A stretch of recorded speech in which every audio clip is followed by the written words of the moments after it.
Hello everyone, welcome to my class. Dr. Shobana's notes are now available for General English, Semester 1, Semester 2, Semester 3 and Semester 4. So 4 semestersக்குமான General English notes என்கிட்ட அவைலபிளாக இருக்குது. இது எல்லாம் PDF மெட்டீரியலாக உங்களுக்கு கிடைக்கும். The cost of the material is ₹70. இதை வாங்கணும்னு நினச்சிங்கன்னா வாட்ஸ்அப் இல்லைன்னா டெலகிராம் மூலமாக 7200893046 இந்த நம்பருக்கு டெக்ஸ்ட் பண்ணணும். இந்த நம்பருக்கு டெக்ஸ்ட் பண்ணி இதை வாங்குறதுக்குரிய வழிமுறைகளை நீங்கள் தெரிஞ்சுக்கலாம். Thank you. Hello everyone, welcome to my class. இன்னைக்கு கிளாஸில் நாம் பார்க்க போகிற topic Alice Fell or poverty. இது ஃபர்ஸ்ட் செமஸ்டர் ஜென்ரல் இங்கிலீஷ்க்கு ப்ரிஸ்கிரைப் ஆகிருக்க ஒரு syllabi. Before we enter into the class a kind request, நம்ம சேனல் இன்னும் சப்ஸ்கிரைப் பண்ணலைன்னா சப்ஸ்கிரைப் பண்ணுங்க, உங்கள் ஃப்ரெண்ட்ஸ்க்கும் ஷேர் பண்ணுங்க, சஜஸ்ட் பண்ணுங்க. Thank you. Alice Fell or poverty, இதோட போயட் வந்து William Wordsworth. So William Wordsworth பற்றி நீங்கள் ஆல்ரெடி கேள்விப்பட்டிருப்பீங்க. He is a very famous English poet. He was born on 7th April 1770 and he died on 23rd April 1850. He was an English romantic poet. அவர் romantic poet of English அப்படின்னு சொல்லுவாங்க. Okay, romantic ages ஆனவர் தான் William Wordsworth. இப்போ இந்த எபிசோட்ல உங்களுக்கு ஒரு போயம் இன்ட்ரோடக்ஷன் கொடுத்துருக்கேன். அப்புறம் line by line text read பண்ணி உங்களுக்கு மீனிங் கொடுத்துட்டு அடுத்து டுவர்ட்ஸ் த எண்ட் வந்து உங்களுக்கு ஒரு சம்மரியும் ப்ரொவைட் பண்ணியிருக்கேன். ஸோ இப்போ நம்ம போயம் இன்ட்ரோடக்ஷனுக்குள்ள போகலாம். William Wordsworth's poem Alice Fell tells a touching story about poverty and kindness. So இந்த ஸ்டோரி எதை பற்றியது அப்படின்னு சொன்னால் பாவர்ட்டி பற்றியும் கைண்ட்னஸ் பற்றியும் தான் இந்த போயம். பாவர்ட்டினா தெரியும், ஏழ்மை நிலை. கைண்ட்னஸ்னா அன்பு. இது ரெண்டை பற்றியும் தான் இந்த போயமோட தீம் அமைஞ்சிருக்கு. It is about a poor orphan girl named Alice Fell. இந்த ஸ்டோரி எதை பற்றியது? ஒரு புவர் ஆர்ஃபன் கேர்ளை பற்றியது. ஒரு அனாதை குழந்தை, ஒரு பெண் குழந்தை. அவ பேர் என்ன அப்படின்னு ஆலிஸ் ஃபெல். அவளோட பேரு தான் Alice Fell. Who meets a traveller. அவ வந்து ஒரு டிராவலரை சந்திக்க நேருது. ஒரு வழிப்போக்கன். இந்த இடத்துல யாருன்னா அவர் தான் போயம்ஸ் நரேட்டர். இந்த போயம் அவர் கண்ணோட்டத்துல இருந்து தான், அந்த நரேட்டர் கண்ணோட்டத்துல இருந்து தான் பாக்குறோம். And he receives help from him. அவர்கிட்ட இருந்து அவளுக்கு ஒரு உதவியும் கிடைக்குது. த்ரூ திஸ் ஷார்ட் நரேட்டிவ், இந்த சின்ன ஒரு விஷயத்து மூலமா ஒரு ஏழை பெண் அவ கஷ்டப்படுறா, இவர் ஒரு சின்ன உதவி செய்தார். இதுதான் ஒரு சின்ன நரேட்டிவ் தான் இது. ஆனா அது மூலமா ஒரு பெரிய மெசேஜ் சொல்றாரு. என்ன சொல்றாருன்னா, the poet talks about the hardships of poverty. ஏழ்மையோட கொடுமை என்ன அப்படின்னு சொல்றவர, ஏழ்மை எவ்வளவு கொடுமையானதுன்றத சொல்றாரு. And the importance of human passion. அப்போ ஏழ்மை நிலையில இருந்து காத்துக்கிட்டவங்க, அதாவது கொஞ்சம் வசதியா இருக்கிறவங்க என்ன பண்ணலாம் அப்படின்னு சொன்னா, அவங்க மேல சிம்பத்தட்டிக்கா இருக்கணும், ஒரு ஹியூமன் கம்பேஷன் காமிக்கணும், அவங்க மேல இறக்கம் காமிக்கணும்னு இன்சிஸ்ட் பண்றாரு இந்த போயம் மூலமா. ஓகே, நம்ம இப்போ டெக்ஸ்டுக்குள்ள போகலாம். The post bye drove with fierce, இந்த இடத்துல இருந்து போயம் ஆரம்பிக்குது. The post boy drove the fierce carrier. For threatening clouds the moon had drowned. When, as we hurried on, my ear was smitten with the startling sound. the post boyனா யாருன்னா அந்த கேரேஜை ஓட்டுறது. இந்த இடத்துல வந்து நரேட்டர் வந்து ஒரு கேரேஜ்ல போய்கிட்டு இருக்காரு, ஒரு குதிரை வண்டி. அந்த க்ளோஸ்டா இருக்க, இந்த இங்கிலீஷ் பீப்புள்லாம் ஒரு க்ளோஸ்டா ஒரு வண்டியில போவாங்களா, அந்த மாதிரி ஒரு கேரேஜ்ல அவர் போயிட்டு இருக்காரு. It was driven by post boy. Post boy எதுக்கு அதை டிரைவ் பண்ணும் அப்படின்னு சொன்னா, முந்தி கேரேஜ் ஓட்டுறவங்கள போஸ்ட் பாய்னு சொல்லுவாங்க. இன்னொரு விஷயம் என்னன்னா, போஸ்ட் பாய்க்கு வந்து நிறைய இடங்களை தெரியும்ன்றதுனால போஸ்ட் பாயா சர்வ் பண்றவங்களே இந்த கேரேஜ் யூஸ் பண்றதுக்கும் பயன்படுத்திக்குவாங்க பணக்காரங்க. ஸோ அந்த மாதிரி போஸ்ட் பாய் வந்து கேரேஜை வேகமா அவரோட கேரேஜை ஓட்டிட்டு இருக்கான். உள்ள நரேட்டர் உட்கார்ந்துட்டு இருக்கிறாரு. Far threatening clouds the moon had drowned. அதாவது மேகங்கள்லாம் ரொம்ப கரிய மேகங்களா இருக்கு, மழை வர போகுது. மூன் ஹேட் ட்ரவுண்ட், மூனையே மூழ்கடிச்சிருச்சு. அதாவது மூன் வந்து மேக கூட்டத்துக்கு மேல போயிடுச்சு, அதாவது மேகங்கள்லாம் மூனை மறைச்சிருச்சு. when as we hurried on my ear was smitten with a startling sound. அவங்க அப்படியே வேகமா போயிட்டு இருக்கிறப்ப அவருக்கு வந்து திடீர்னு ஒரு அழுக்குரல் கேட்குது. அது வந்து ஒரு மனசுல அப்படியே ஒரு தூக்கி வாரி போடுது. as if the wind blew many ways I heard the sound and more. அதாவது எல்லா பக்கத்துல இருந்தும் காத்து வீசுற மாதிரி அந்த சவுண்ட் வந்து அவருக்கு அதிகமா கேட்டுட்டே இருக்கு. It seem to follow the chase and still I heard it as before. அது வந்து அப்படியே அவங்க குதிரை வண்டியோட சேர்ந்து வர மாதிரி இருக்கு அந்த அழுக்குரல். And still I heard it as before, அது கேட்டுக்கிட்டே தான் இருக்கு அவருக்கு. Okay, At length I to the boy called out. He stopped his horses at the word, but neither cry nor voice nor shout nor aught else like it could be heard. இப்போ வந்து அவர் சொல்றாரு பாய்கிட்ட, அந்த post பாய்கிட்ட சொல்றாரு, பாய் stop அப்படின்னு சொல்லிட்டாரு. அவன் நிப்பாட்டிட்டான். He stopped his horses at the word. அவர் ஸ்டாப் சொன்னோன்னே நிப்பாட்டிட்டான். But neither cry nor voice nor shout nor aught else like it could be heard. ஆனா வண்டி நிப்பாட்டணும்னா அதோட அழுகுறலும் நின்றுச்சு. எதுவுமே கேட்கல. நெய்தர் நெய்தர் நெய்தர்னா நெகட்டிவ் மீனிங், இல்லை இல்லை இல்லைன்னு அர்த்தம். எதுவுமே கேட்கல அப்படின்னு சொல்றாரு. எந்த சத்தமும் இப்பொழுது கேட்கவில்லைங்கிறார். The boy then smacked his whip and fast the horses scampered through the rain, but hearing soon upon the blast the cry I bade him halt again. The boy then smacked the whip. whipனா அந்த சாட்டை அவன் திரும்ப அப்படி துரிதப்படுத்துறான், வேகமா அடிக்கிறான். அடிச்சோன்னா திரும்ப அந்த horses வந்து ஒரு வழியா திரும்ப அந்த ரெயின்குள்ள நடக்க ஆரம்பிச்சிருச்சு. But hearing soon upon the blast the cry I bade him halt again. அப்படின்னா திரும்ப வண்டியை கிளம்பணும்னா திரும்ப அழுக சத்தம் கேட்குது. உடனே அவர் வந்து திரும்ப வண்டியை நிப்பாட்ட சொல்றாரு. Forthwith alighting on the ground hence come said I this piteous moan. Forthwith alighting, அந்த சத்தத்தோட அவரால் குதிரை வண்டியில உட்கார்ந்துருக்க முடியல. ஹி அலைட்ஸ் ஆன் த கிரவுண்ட்ல குதிச்சு இறங்குறாரு. Hence come said this piteous moan. அந்த பையனை பார்த்து கேட்கிறாரு, இந்த சவுண்ட், இந்த அழுக குரல் எங்க இருந்து வருது அப்படின்னு கேட்கிறாரு. hence comes-னா எங்கே இருந்து வருகிறதுன்னு கேட்கிறாரு. and there a little girl I found sitting behind the chaise alone. அந்த சேஸ்க்கு பின்னாடி, சேஸ்னா இங்க அந்த கேரேஜுக்கு பின்னாடி ஒரு பொண்ணை பாக்குறாரு, ஒரு லிட்டில் கேர்ளை பாக்குறாரு. ஓகே, தனியா உட்காந்துருக்கா. அவட்ட என்னமா ஆச்சுன்னு கேட்டோன்னு அவ அழறா. எடுத்தோன்னு அழ ஆரம்பிச்சிடுறா. She says my cloak. No other word she spake. யோ என் ட்ரெஸ் போச்சே அப்படிங்கிறா. க்ளோக் அப்படின்னா லாங்கா இருக்கிற ஒரு ட்ரெஸ், மேக்ஸி மாதிரி மேல இருந்து கீழே வரைக்கும் ஃபுல்லா போட்டிருப்பாங்கல்ல அந்த ஃபாரினர்ஸ், அதுதான் வந்து க்ளோக் அப்படின்னு சொல்லுவாங்க. அவ சொல்ற மை க்ளோக் அப்படின்னு சொல்லி அழறா. And loud and bitterly she wept as if her innocent heart would break, and down from off her seat she leapt. Okay, bitterly அழுகுறா, ரொம்ப அழுகுறா, சத்தமா அழுகுறா. and as if her innocent heart would break. அவ அழுகுற அழுகையில இதயமே வெடிச்சிரு மாதிரி இருந்தது. அப்படி ஒன்னு அழுக. and down from off her seat she leapt. உட்கார்ந்து இருந்த இடத்துல இருந்து அப்படி குதிச்சு எந்திரிச்சு நிக்கிறா. Okay, what ails you child, she sobbed. look here, I saw it in the wheel entangled. என்னாச்சு பாப்பான்னு இவர் கேட்கிறார். கேட்டோன்னு அவ அழுதுட்டே சொல்றா, இங்க பாருங்க அப்படின்னு சொல்றா. என்னன்னா இவங்க வண்டி பட்டு அந்த வீல்ல ஏதோ பட்டு நெயில் மாதிரி ஏதோ அவளோட ட்ரெஸ்ல பட்டு கிழிச்சிருச்சு.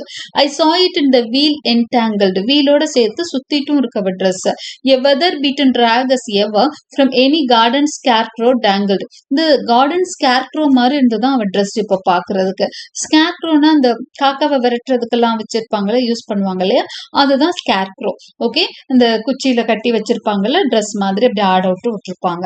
அது மாதிரி ஸ்கேர்க்ரோல இருந்த மாதிரி அவ ட்ரெஸ் எல்லாம் அப்படியே தனித்தனியா துண்டு துண்டாயி அந்த காத்துல ஆடிட்டு இருக்குதான். எ வெதர் பீட்டன் டிராக், அது ஆல்ரெடி மோசமான துணி, அதுல வீல்ல வேற பட்டு ரொம்ப மோசமா இருந்ததான். அவளை பார்த்தாலே தெரியுது அவ ரொம்பவே பாவர்ட்டி ஸ்ட்ரிக்கனா இருக்கா, அவ ரொம்ப ஏழையா இருக்கா. அந்த ட்ரெஸ்ஸுக்காக, அது ஆல்ரெடி மோசமான ட்ரெஸ், இப்ப அது கிழிஞ்சும் போச்சு. She's crying, she's weeping for that. Okay, that twisted between knave and spoke, it hung nor could at once be freed. சரி, அது என்னன்னா ட்விஸ்டா இருந்தது அந்த ட்ரெஸ். அதுக்குள்ள it hang nor could at once be freed. அதை வந்து டக்குன்னு எடுக்க முடியல அந்த ட்ரெஸ்ஸை வந்து வீல்ல இருந்து. பட் அவர் joint pains unloose the cloak. 3 பேரும் சேர்ந்து அது என்ன பண்ணாங்க, ஜாயிண்ட்னா இங்க போஸ்ட் பாயும் அவரும் சேர்ந்து என்ன பண்ணிட்டாங்க, தி அன்லூஸ் த கிளாக். அந்த கிளாக்கை எடுத்து விட்டுட்டாங்க. எ மிசரபிள் ரேக் இன்டீட், அது கண்டிப்பா ரொம்ப மோசமான துணி அப்படிங்கிறாரு. ஆல்ரெடி அது கிளியர் ஸ்டேஜ்ல தான் இருந்திருக்கு. And whither are you going child tonight alone this lonesome ways. அடுத்து அவருக்கு வந்து அந்த பொண்ணை வந்து அப்படியே விட்டுட்டு போக மனசு இல்ல. அவ என்ன பண்ணிட போற, ஆனாலும் அவருக்கு மனசு கேட்கல. அவர் என்னப்பா இங்க ஏன் தனியா அப்படி உட்காந்து எழுதிட்டு இருக்க அப்படின்னு கேக்குறாரு. நான் எங்க போனோம் அப்படின்னு கேட்டோன்னா டு தர்ஹம் அப்படிங்கிறா. தர்ஹம்ங்கிறது ஒரு ஊர் பேரு. Answered she half wild, then come with me into the chase. அவ அழுகையும் கோமா சொல், தர்ஹம்க்கு போகணும் நான் அப்படின்னு சொல்லி அழறா. உடனே அவர் சொல்றாரு, then come with me into the chase அப்படிங்கிறார். வா கேரேஜுக்கு வா, நான் உன்னை கூப்பிட்டு போய் விடுறேன் அப்படிங்கிறாரு. insensible to all reliefs at the poor girl. அவளுக்கு வந்து அந்த இடத்துல ஓகே அப்படின்னு தோணுச்சு. அவ போய் வண்டியில உட்காந்துட்டான். and fourth did said sob after sob. sobனா விம்மி விம்மி அழுகிறது தான். அப்படியே உட்கார்ந்து கொஞ்ச நேரத்துல அழுக ஆரம்பிச்சிடுறா. as if her grief could never have an end. அவளோட சோகத்துக்கு அளவே இல்லாத மாதிரி, எண்டே இல்லாத மாதிரி அழுதுட்டே இருக்கா. அப்படி தேம்பி தேம்பி தேம்பி அழறா. My child in Durham do you dwell. அவரு ஏதோ பேச்ச மாத்தணும்னு கேக்குறாரு. தர்ஹம்ல தான் நீ வாழ்றியா அப்படின்னு கேக்குறாரு. She checked herself in her distress. அவ கண்ணெல்லாம் தொடச்சிட்டு சொல்றா. And said my name is Alice Fell. I am fatherless and motherless and I to Durham sir belong அப்படிங்கிற. ஓகே, என் பேர் வந்து ஆலிஸ் ஃபெல். ஸோ அவளோட பேரு தான் ஆலிஸ் ஃபெல். அவ பேர்ல தான் இந்த போம் அமைஞ்சிருக்கு. ஐ எம் ஃபாதர்லெஸ் அண்ட் மதர்லெஸ்ன்னு சொல்றா. ஓகே, ஸோ நான் அவ ஒரு ஆர்ஃபன்றதை அங்க வெளிப்படுத்திடுறா. I am fatherless and motherless and I to Durham sir belong. நான் தர்ஹம்க்கு தான் போகணும், அங்கதான் பிறந்து வளர்ந்திருக்கேன்னு சொல்றா. Okay, again as if the thought would choke her very heart, her grief grew strong and all was for her tattered cloak. சொல்லி முடிச்சோடனே திரும்ப அழுக ஆரம்பிச்சிட்டா. அப்படியே திரும்ப இனிமே அழுகுறா. அவளோட கிரீஃப் வந்து ரொம்ப ஸ்ட்ராங்கா இருக்கு. அவளோட சோகம் ரொம்ப பெருசா இருக்கு. எல்லாமே அந்த ஒரு துணிக்காக தான். அப்போ வந்து அந்த துணியில அவ்வளோ ஹோப்ஸ் இருக்கு அவ ட்ரெஸ்ல. ஏன்னா அவகிட்ட இருக்கிறது அது ஒரு ட்ரெஸ் தான். இப்போ அதுவும் கிழிஞ்சிருச்சு. அதுதான். ஸோ அவங்களுக்கு தான் அதோட அருமை தெரியும் இல்லையா? ஏதாவது ரொம்ப கஷ்டப்பட்டு ஒரு விஷயம் அவங்களுக்கு கிடைச்சிருக்கும், அந்த விஷயம் தொலைஞ்சு போச்சு, இல்ல அது வந்து உடைஞ்சு போச்சுன்னா அப்போ அவங்களோட அந்த சோகம் ரொம்ப கட்டுக்கடுங்காம இருக்கும் இல்லையா? அது மாதிரிதான் அவ அழுதுட்டு இருக்கா. The chase drove on. Our journey's end was nigh. Chase அப்படியே ஓடிட்டே இருக்கு. அந்த கேரேஜ் போயிட்டே இருக்கு. ஜேர்னிஸ் எண்ட் வாஸ் நைன்னா நாங்க போக போற இடம் வந்து ரொம்ப பக்கத்துல வந்துச்சு. And sitting by my side as if she had lost her only friend, she wept nor would be pacified. அவ அழுதுட்டே தான் வர்றா. பக்கத்துல ஏதோ ஒரு க்ளோஸா இருக்கிற யாரோ ஒருத்தவங்க, ஒரு ஃப்ரெண்டோ ஒரு ரிலேஷனோ இறந்து போயிட்டாங்களோ இல்ல தொலைஞ்சு போயிட்டாங்களோ அவங்களுக்காக அழுகுற மாதிரி அழுதுட்டு இருக்காளாம். she would not be pacified. அவளை வந்து சமாதானப்படுத்தவே முடியல நம்ம நரேட்டருக்கு. up to the tavern door we post. ஒரு சத்திரம் பார்த்து அங்க போய் அவளை விட்டுட்டு போறாரு. ஏன்னா அவர் ரோட்ல இருந்தா இல்லையா, அவளை கொண்டு போய் அங்க பக்கத்துல எங்கேயோ ஒரு டேவன்ல போய் விடுறாரு. Of Alice and her grief I told. அவளை பத்தி சொல்லிட்டு அவளுக்கு என்ன ஆச்சுன்றத சொல்லிட்டு and I gave money to the host to buy a new cloak for the world. அவர் என்ன பண்றாருன்னா அந்த ஹோஸ்ட்னா டேவன் ஹோஸ்ட் யாருன்னா அந்த சத்திரத்தோட ஓனர். அவர்கிட்ட வந்து பணம் கொடுத்து நாளைக்கு அவளுக்கு ஒரு நல்ல ட்ரெஸ் வாங்கி தந்துருங்களேன் ப்ளீஸ்ன்னு சொல்லி ரூபாவும் கொடுத்துட்றாரு. அவர் என்ன சொல்றாருன்னா நல்ல ட்ரெஸ்ன்னு சும்மா சொல்ல and let it be of duffil grey. ஒரு நல்ல துணி, நல்ல கலர் எல்லாமே சொல்றாரு. Okay, as warm a cloak as man can sell. இருக்கிறதுலே பெஸ்ட் க்ளோக்கா அவளுக்கு வாங்கி தரணும். ஏன்னா அவ அது மேல அவ்வளோ பிரியமா இருந்திருக்கா. ஒரு நல்ல ட்ரெஸ் அவளுக்கு இல்லாதது தானே அவளுக்கு அவ்வளோ பெரிய குறையா இருந்திருக்கு. அப்ப அந்த நரேட்டர் வந்து அந்த ஹெல்ப் பண்ணணும் அப்படின்னு நினைக்கிறாரு. Okay, proud creature was she the next day the little orphan Alice Fell. அடுத்த நாள் அவ வந்து ப்ரௌடா ஃபீல் பண்றாளாம். இந்த நெக்ஸ்ட் டே ஏன்னா அவளுக்கு வந்து புது ட்ரெஸ் கிடைச்சிருச்சு. The little orphan Alice Fell. So இதோட போயம் முடிஞ்சிருது. லிட்டில் ஆர்ஃபன் அவளுக்கு ரொம்ப ப்ரௌடா இருந்தது. அவ்வளவுதான் போயம். இதுல வந்து அப்போ நமக்கு வந்து ஒரு விஷயம் தான், மெசேஜ் தான் இங்க கன்வே பண்றாரு. ஓகே, வழியில ஒரு நரேட்டர் அவர் வந்து ஒருத்தர் வண்டியில போறாரு, ஒரு பொண்ணை பாக்குறாரு, ஏதோ தவறுனால அவங்க வண்டி பட்டு அவளோட ட்ரெஸ் கிழிஞ்சிருச்சு. அவர் அப்படியே போயிருந்தாலும் அவ கேட்க போறதில்ல, ஒண்ணுமே நடக்க போறதில்ல. ஆனா அவர் இறங்கி அவளுக்காக இறக்கப்பட்டு அவளை கொண்டு வந்து ஒரு இடத்துல விட்டு அவ கிழிஞ்ச அவளோட ட்ரெஸ்ஸுக்காக, அது ஆல்ரெடி கிழிஞ்ச ஒரு ட்ரெஸ் தான் இருந்தாலும் அவளுக்காக இறக்கப்பட்டு ஒரு ட்ரெஸ் வாங்கி தந்துட்டு போறாரு. இது ஒரு பெரிய உதவியும் கிடைக்காது, ஒரு சின்ன உதவி தான். ஓகே, இருந்தாலும் அந்த பொண்ணு வந்து ரொம்ப ஹாப்பியா ஃபீல் பண்றா, ரொம்ப தேங்க் பண்ணுவா. ஏன் அப்படின்னு சொன்னா பொதுவா வந்து இந்த இல்லாதவங்களுக்கு எல்லாம் என்னன்னா அந்த மாதிரி ஒரு சின்ன சின்ன விஷயங்களை நம்ம செஞ்சா கூட அவங்க ரொம்ப தேங்க்ஃபுல்லா இருப்பாங்க. ஸோ நீங்க பெரிய உதவியும் செய்யாட்டியும் அவங்களுக்காக நீங்க என்ன பண்ணணும் அப்படின்னு சொன்னா சின்ன ஹெல்ப் ஏதாவது பண்ணா அவங்களுக்கு அது பெரிய விஷயம். நம்மளுக்கு அது சின்ன விஷயமா இருக்கும், ஆனா அவங்களுக்கு அது பெரிய விஷயமா இருக்கும். அப்படிங்கிற மாதிரி மெசேஜ் தான் அந்த போயம் மூலமா கன்வே பண்றாரு author. Okay, so summary of the போயம்குள்ள போகலாம். இப்போ உங்களுக்கு போயம் வந்து நான் ரீட் பண்ணி மீனிங் எல்லாமே சொல்லிடுறேன். சம்மரிக்கும் ரீட் பண்ணி நான் மீனிங் சொல்லிடுறேன். ஸ்கிரீன்ஷாட் மாதிரி எடுத்து எழுதி வச்சுக்கோங்க. கண்டிப்பா நான் லிங்க் கொடுக்கறது இல்லை, don't ask for it. Link கேட்காதீங்க, நீங்க எழுதி வச்சிட்டீங்கன்னா அதுதான் உங்களுக்கு மனசுலயும் நிற்கும், ஹெல்ப்பும் பண்ணும் எக்ஸாம் டைம்ல. In Alice Fell, the narrator is riding in a carriage when he hears someone crying. So Alice Fell narrator வந்து ஒரு கேரேஜ் ரைட் பண்ணிட்டு இருக்காங்க. Alice Fell narrator ஒரு கேரேஜ்ல போயிட்டு இருக்கிறாரு. யாரோ அழுகிற குரல் கேக்குது. He asked the driver to stop and finds a young girl, Alice Fell. அவர் டிரைவரை ஸ்டாப் பண்ண சொல்லிட்டு பாக்குறாரு. அங்க Alice Fell இருக்காங்க. Sitting on the road, upset because her only clock is torn. ஏன் அழுதுட்டு இருக்காங்க? Because her only clock is torn. அவளோட ஒரே ட்ரெஸ் வந்து கிழிஞ்சிருச்சு. She is cold and has no one to help her. அவ துணி வேற கிழிஞ்சிடுச்சு. அது பயங்கர கோல்டு கண்ட்ரி இல்லையா? யூரோப்பியன் கண்ட்ரிஸ் எல்லாம் ரொம்ப குளிர் பிரதேசம். அதனால அவ ஆர்ஃபன் வேற. அவளுக்கு ஹெல்ப் பண்ணவும் யாரும் இல்ல. The narrator feels sorry for her and decides to buy her a new cloak.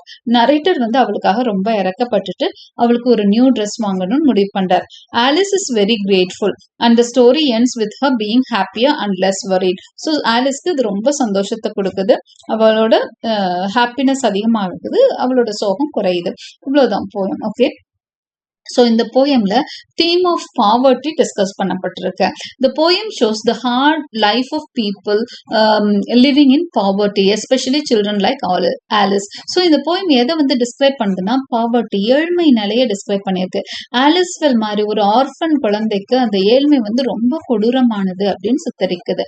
Her torn clock symbolizes her difficult situation. அவளோட அந்த கிழிஞ்சு போன இந்த கிளாக் வந்து அவளோட சோகத்தை ரொம்பவே வெளிப்படுத்துது. She has no family or resources and this makes her life much harder. அவளுக்கு ஃபேமிலின்னு யாரும் கிடையாது, அவளுக்கு ரிசோர்சஸ், அவளுக்கு ஹெல்ப் பண்றதுக்குலாம் யாருமே கிடையாது. அதனால அவள் லைஃப் வந்து ரொம்ப கொடுமையானதாகத்தான் இருக்கக்கூடும்.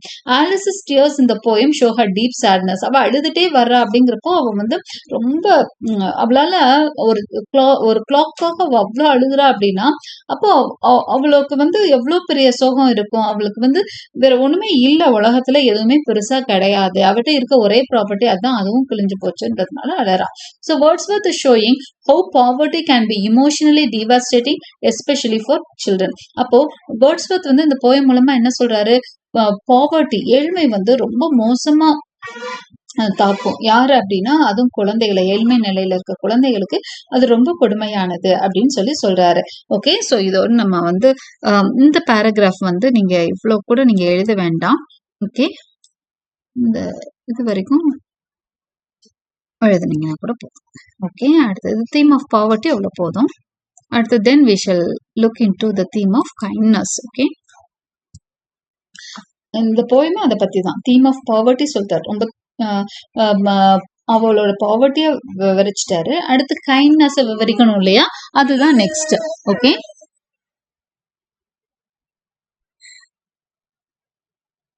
So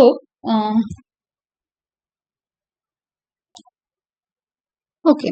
In this poem, the narrator shows great sympathy and kindness towards Alice. இப்போ narrator வந்து தன்னோட ஆலிஸ் மேல எவ்வளவோ ஒரு சிம்பத்தியும் ஒரு கைண்ட்னஸும் காமிக்கிறத நம்ம பார்க்குறோம்.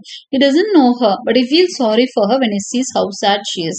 ஓகே. அவருக்கு தெரியாது, அவ யாருன்னு கூட தெரியாது. ஆனா ஒரு பொண்ணு ரொம்ப அழுதுட்டு இருக்கா, ஒரு சின்ன பொண்ணு, அவளுக்கு வந்து ரொம்ப ஒண்ணுமே இல்லை அப்படின்னு தெரிஞ்சோன்னு அவர் வந்து அவர் மேல ரொம்பவே பரிதாபப்படுறார். He decides to help up buying her a new clock. ஒரு புது ட்ரெஸ் வாங்கி கொடுக்கணும்னு கூட அவருக்கு தோணுது. This simple act of kindness changes Alice's situation for the better. இது வந்து சிம்பிள் ஆக்ட் தான். அவரை பொறுத்த வரைக்கும் அது ஒரு சின்ன சாதாரண விஷயம். ஒரு ட்ரெஸ், அவளுக்கு நல்ல ட்ரெஸ் வாங்கி கொடுக்கறது ஒன்றும் அவருக்கு பெரிய அவரு எதையும் பெரிய லூஸ் பண்ண போறதில்ல. ஆனா அவளுக்கு வந்து it is a change for better. அவளுக்கு வந்து அவளோட நிலையில ஒரு உயர்த்தி காமிக்க போகுது. அது showing that even small gestures can have a big impact on someone's life. So இந்த ஒரு சின்ன ஆக்ட் ஆஃப் கைண்ட்னஸ் வந்து இன்னொருத்தரோட வாழ்க்கையில ஒரு பெரிய மாற்றத்தை கொண்டு வரலாம். நம்மளுக்கு அது சின்ன ஆக்டா இருக்கலாம், ஆனா அந்த பாதிக்கப்பட்டவங்களுக்கு அது ஒரு பெரிய விஷயமா இருக்கலாங்கிறத தான் இந்த போயம் சொல்லுது. The narrator listens to Alice and cares about her emotions. அவளோட இமோஷன்ஸ்க்கு முக்கியத்துவம் கொடுக்குறாரு narrator. This shows that emotional support is just as important as material help. இது என்ன சொல்லுதுன்னா, இமோஷனல் சப்போர்ட் எல்லாருக்கும் தேவை. எந்த அளவுக்கு மெட்டீரியல் சப்போர்ட் கொடுக்குறோமோ அதே மாதிரி கஷ்டப்படுறது யாராவது சொன்னாங்கன்னா அவங்களோட பிரச்சனைகளை காது கொடுத்து கேட்கணும், அவங்களுக்கு ஏதாவது முடிஞ்சா சமாதானம் சொல்லணும். இது எல்லாமே வந்து சிம்பத்தி தான். அதாவது இறக்கம் காட்டுறது, பரிவு காட்டுறது, இதெல்லாம் நல்ல குவாலிட்டிஸ் அப்படின்னு சொல்றதுதான். இந்த மாதிரி ஒரு மெசேஜை கன்வே பண்றதுதான் இந்த போயம் ஆலிஸ் ஃபெல். ஓகே.